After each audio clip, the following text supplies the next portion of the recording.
Roger once again, Mud Fossil University, with a fabulous addition to the light research and electronic research. Now, this is Inventor 3.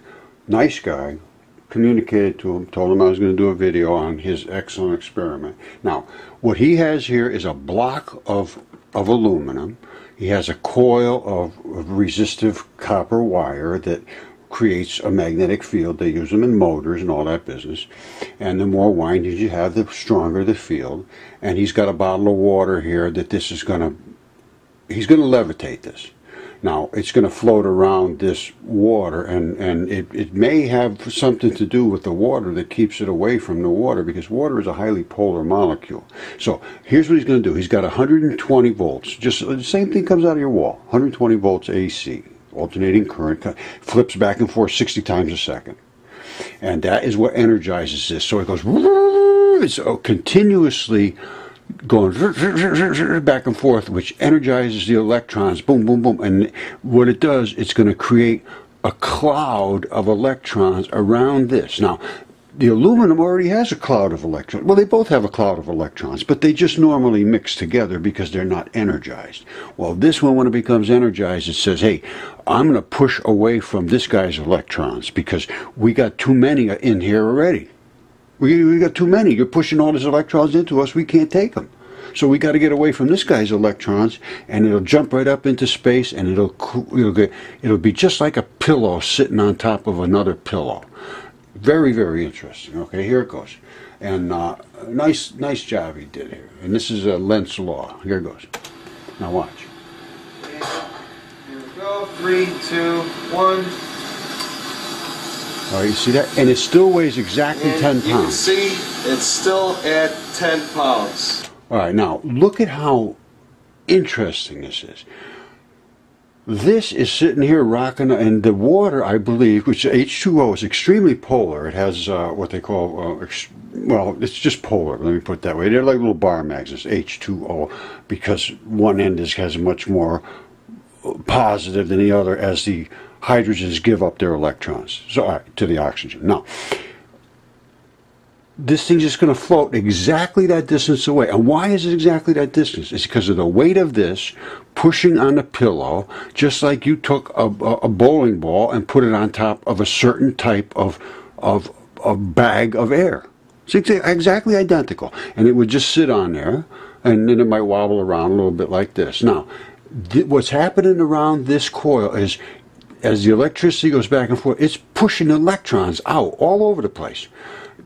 Because there's, and I will show the magnetic field of what they look like when they're exiting here. They turn into a balloon. All right, so the premise of this whole thing was, why did this thing not gain weight? Why did this, it's at 10 pounds. Let's go back through it again. All right, let's see. So here he goes. AC here. Now watch. 5 pounds, 3 and 2, something like that, or 3 and 2. You see everything here? I'm going to plug this in. Make sure we got a good shot of the whole weight and the whole setup there. Right, so it's going to be showing 10 pounds 10 pounds. Here we see go. right there, 10 pounds. 2, 1. Still 10 pounds. And you can see it's still at 10 pounds.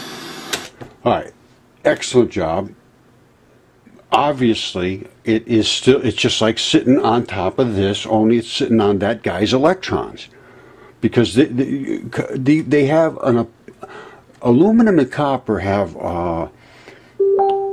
an excess of electrons in their structure. So they conduct electricity very easily when you force some extra electrons in. All right, so now, in looking at this, now I'm going to show you how my little drawing, it's a spectacular little drawing. But in addition to this, I will show you something that I think we may be able to make a motor that would be extremely efficient using these kind of principles. Because what happens is when you collapse this, it gives off just as much and sometimes more than what you're putting into it. As the field builds, it restricts the flow, and as it builds up, and then when you shut off the flow, poof, it shoots back, because now it's got like a big ball of air there, and then it shoots back. And I'll show you what they look like as they come through the air. They turn into a literal ball of electrons, and the electrons are the static type electricity that's in the air in moisture molecules primarily. All right, here's my brief but spectacular drawing. This is aluminum. You saw what I showed you just a minute ago. There's the guy's aluminum, and it just naturally has a cloud of electrons that surround it. And everybody else just sits on top of there, and they mingle, the electrons mingle, because every single thing there is coated with electrons. There are no positive particles that are on the outside of anything. All right, remember that. Inside is the nucleus where your positive is, and every single thing there is surrounded by negatives. Just the nature of matter. And those negatives want to try to find positives, which really is Earth. Earth is a positive, attractive source. And it attracts anything with electrons. And anything with electrons means every other material in the universe. Once you have complete matter, it attracts every other type of matter, because every other type of matter contains electrons. And the electrons are what floods the Earth from the sun, and they are electrons in space as they travel and transit from the sun to anything that they interact with. And they are unseen, they are dark, and I would assume they're going to call that dark energy and dark matter in transit, until it collides and bounces off and shakes matter that it collides with, and that is called heat, as it vibrates and shakes, friction. And it is also called light, as it bounces off and re-radiates. That's the nature of electrons and electricity. And that's why when they energize this and it pops up with all these electrons, they levitate right off to an exact distance, because this is going to give off a certain exact distance of a pillow. And I'll show you, because I have pictures of this. All right, this is not in dispute. When electricity flows in this direction, a magnetic field circulates that flow, and the magnetic field twists in this direction. It is called the right-hand rule, which means if the electricity is going that way, the current flows around in this direction. And that is fully understood. Nobody can argue with that. Now, because it's shown with magnetic particles and all this stuff. You can see it on little iron filings. However, they have never seen this in the actual air before. And now we accelerated light and caused that light to create and display itself as the particles that surround the charged particle as it spins through space. My contention is, and I will show you this in one moment, is that the particles that flow through this wire are identical to what I will say is the white filaments that flow from our accelerator out like this, and we see the field follow the particle. And here it is. Just before we get to the particles, to the fields, this is light coming from a red laser. It's breaking through the atmosphere and then it hits our accelerator and rapidly turns into chaos as the particles crush into each other's regions. As they come out, they are brilliant and create huge radiation of magnetic fields around it, and then they step down, and these are the filaments that I'm talking about that create the pillows. All right, this is looking into the Venturi, and these are the tiny little filaments, and they end up at these particles, or the particle is in the center, and this is the field that surrounds them, exactly like I showed you in that wire coming down. So this is the particle coming, and it's headed by a field. They call this the Higgs particle, and it comes from Cherenkov radiation and a neutrino, electron neutrino, accelerated and hits a slower medium, which we just did. It turns into white, extreme high frequency, high energetic Cherenkov radiation, and then it starts to step down back into its reconfigured red disks. And in the meantime, it displays itself as it crashes through this particular medium. And these little tiny dots are polarized ether particles, which do exist and have known to be existed and have been discounted by the modern scientists. They are existing and they are in the atmosphere, and there is nobody that can discount that now. This tiny particle is a negative particle, and as it spins through the space, well, actually, it's just little tiny twists through space, and I'll show you that in a minute, because we've found that too. And as it does that, it creates this field surrounding that particle. And those are the polarized little dots. And that is the reason that coil of wire stood away from the aluminum plate by an exact distance, because it was pillowed. It was exactly a certain distance away, and that is a product of the speed and the frequency of the electricity spinning back and forth through that wire, and how many electrons it pushes away from itself. And how far they are pushed away is exactly an equation. 60 cycles, 120 volts, it's going to be 1.2 inches away, whatever it is. And so many coils of windings. It's an exact, that's a bean counters can figure that out. It's really not a big thing. But this is the proof of it. This is the seeing. This is the pudding. And another undeniable result coming through the accelerator here. You can see the particle is drifting to the left. That means it is spinning to the right, which is the right-hand rule. And as it's coming, it is compressing, as they all are. This one here is high energy compared to the rest of them. This appears to be the actual particles. As it comes out of the accelerator, it's completely in everybody else's fields, and they're crushing each other and into highly excited, actually plasma, electronic plasma. And as it comes out, they start to step down, and that's what they look like at first: white, black, white.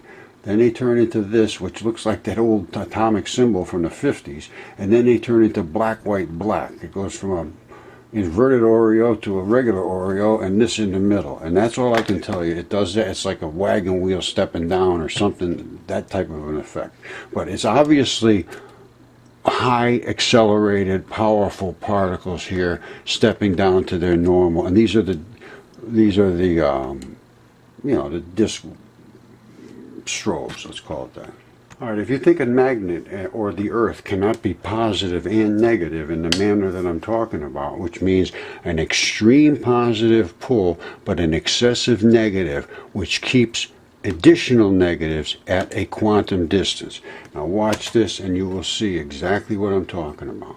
All right, here it goes. This is, again, as I see, there it goes. There's your quantum distance. Now, that will stay attached exactly to that spot strongly. See, I'm showing before. This is my other hand. See, I got two right hands. Now, so when he shakes this, it's going to wobble around like this. That's heat. When he shakes it hard enough, it's going to go flying off, and that is light. And that's all it is. And the faster the particle comes in, the more spin as it comes in and hits this, that means more frequency. More frequency means what? More angular momentum. More angular momentum means what? More impact. More impact means what? More power. More power means what? More vibration. More vibration means what? More heat. More heat means what? More damage. And of course you're going to go all the way up to, the highest end of frequencies, which will drive that thing into insanity. All right, but here he goes. Well, I'm having a long talk.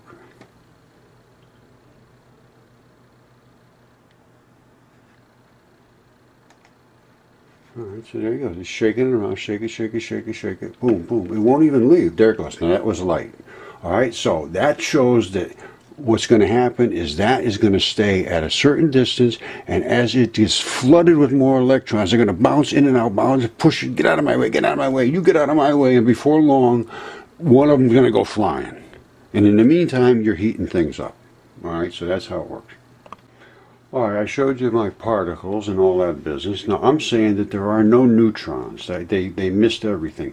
What happens is in the core of the nucleus, it is completely flooded with electrons until it cannot accept any more. Then it holds the additional ones that still want to get inside at a quantum distance, and they stack up until they complete those pillow-looking things. Now, this is what happens, and this is why I say this. This is an atomic bomb. When it goes off, they don't blow up in a big balloon like this. They go straight up into the air. And why do they do that, Roger? Well, the reason they do it, Roger, is because the atomic bomb particles in there are extremely dense matter with extreme amounts of electrons, and they thought that there was neutrons, but those neutrons are not neutrons, those are more electrons.